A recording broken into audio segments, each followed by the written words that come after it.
नमस्कार. आज आपण बनवणार आहोत चना मसाला. चना मसाला बनवण्यासाठी आपण काही खडे मसाले काढून घेतले आहेत. एक छोटी विलायची, एक मोठी विलायची, एक दालचिनीचा तुकडा, 7-8 काळी मिरी, 2 लवंग आणि 1 तमालपत्र.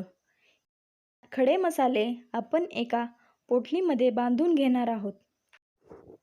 इकडे आपण 1 वाटी चणे रात्री भिजत घातले होते. ते 2-3 पाण्याने स्वच्छ धुवून घेतले आहेत आणि ते कुकरमध्ये टाकून घेणार आहोत.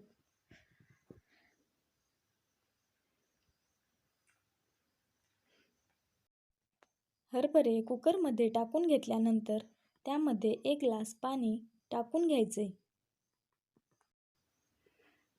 आणि जी आपण मसाल्याची जी पोटली तयार केली होती ती या कुकरमध्ये टाकून घेणार आहोत आणि झाकण लावून 3 ते 4 शिट्ट्या काढून घेणार आहोत.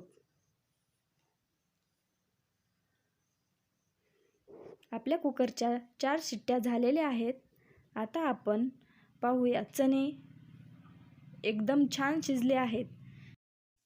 मसाल्यांची जी पोटली आपण कुकरमध्ये टाकली होती तीही आपण बाहेर काढून घेणार आहोत आणि ती मिक्सरच्या भांड्यामध्ये ते मसाले टाकून घेणार आहोत.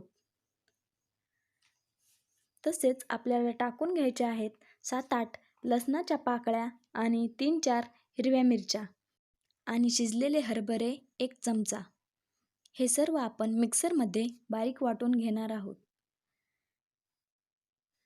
एक कढई ठेवून घेतली आहे. त्यामध्ये 5 ते 6 चमचे तेल टाकून घेतलं आहे. त्यामध्ये टाकून घ्यायची आहे आपल्याला 1 चमचा जिरी. ती चांगली तडतडून द्यायची आहे. लगेचच टाकून घ्यायचा आहे आपल्याला बारीक चिरून घेतलेला कांदा. हे सर्व एकत्र करून घ्यायचं आहे. त्यामध्ये टाकून घ्यायचे आहेत 7-8 कढीपत्त्याची पाने आणि आपण जे वाटण बारीक केलं होतं तेही आपल्याला त्यामध्ये टाकून घ्यायचं आहे. या वाटणाला 2-3 मिनिटांनंतर चांगलं तेल सुटलं आहे. त्यामध्ये आपण टाकून घेणार आहोत 1 चमचा मिरची पावडर, 1 चमचा धना पावडर, अर्धा चमचा हळद आणि थोडंसं मीठ. हे सर्व टाकून झाल्यानंतर आपण हे सर्व चांगल्या प्रकारे एकत्रित करून घेणार आहोत. कढईतील मिश्रण सतत 2 मिनिटं चमच्याच्या साहाय्याने हलवत राहायचं आहे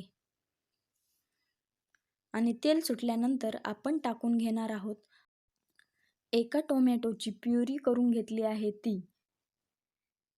हेही सर्व आपण एकत्रित करून घेणार आहोत.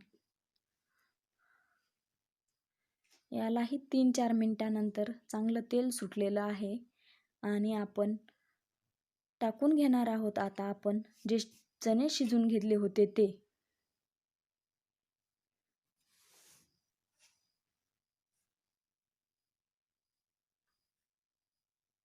हे 2 मिनिट शिजल्यानंतर याच्यामध्ये टाकून घ्यायची आहे आपल्याला कसुरी मेथी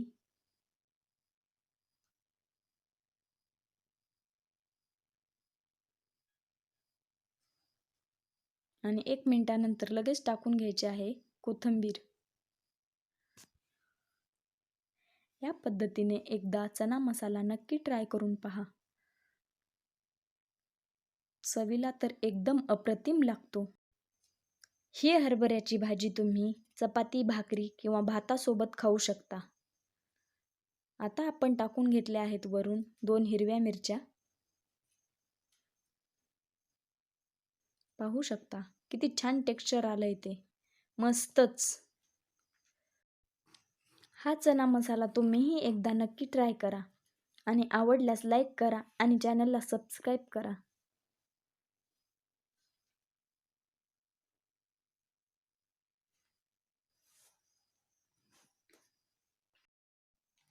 चला तर मग पुन्हा भेटूया पुढच्या व्हिडिओमध्ये. तोपर्यंत मस्त राहा आणि खात राहा.